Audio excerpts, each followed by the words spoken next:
Nowadays, there is a lot of emphasis on Make in India. Can we look at Make in India in the defense sector? Thank you so much for that interesting question. You said that there is so much emphasis on Make in India nowadays. I agree with you. But I wish to point out that there is more talk than action. Going into history might help, since we are going to confine ourselves to the defense sector. Post 1947, India lacked airplanes, tanks, ships, and even bullets. The main supplier was, of course, the United Kingdom, but a reluctant supplier, and even more important, the supplies were made against payment in pound sterling, and India was short of foreign currency. To fast forward history, in 1961, the United States decided to supply Pakistan with 2 squadrons of F-104 fighter aircraft. Soon, the Soviet Union made an offer of MiG or MiG, supersonic fighter aircraft. Now, the Soviet offer had one or two attractive aspects to it. One, technology transfer, something which the West had always refused. Two, no restrictions on use. Again, the West wanted to impose restrictions on use. Third, and this is the most important, payment in rupees. There was strong opposition. You might have thought that considering the attractive aspects, India would have jumped at it. No, there was strong opposition, even from the Air Force.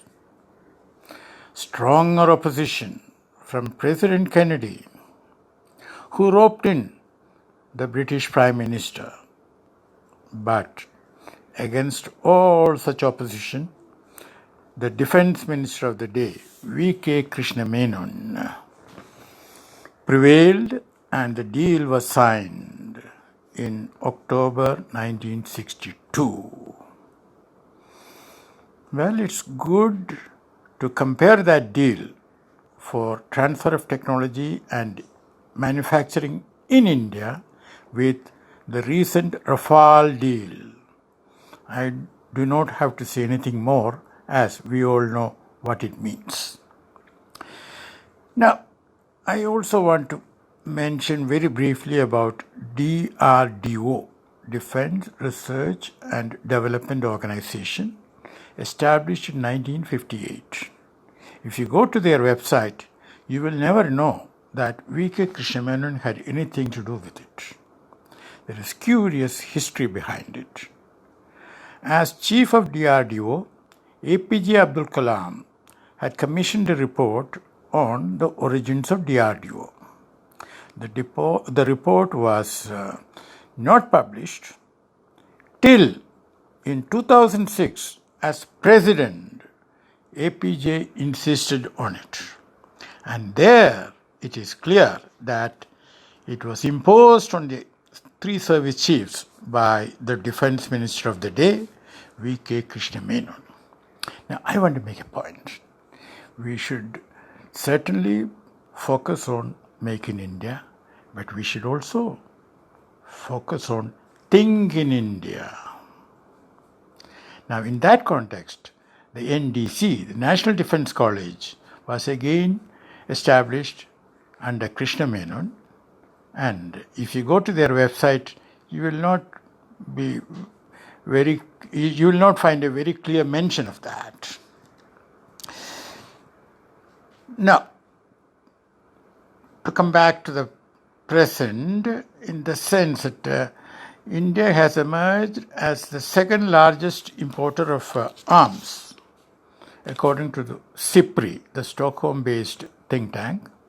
Between 2015 and 2019, Saudi Arabia was the first and India was the second.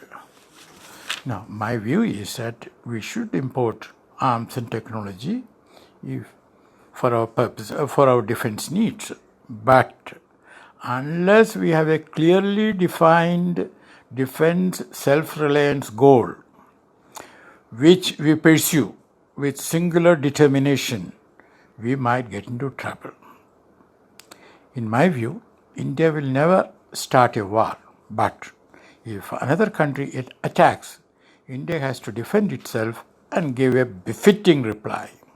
And that will not be possible if there is so much dependence on foreign technology and foreign equipment.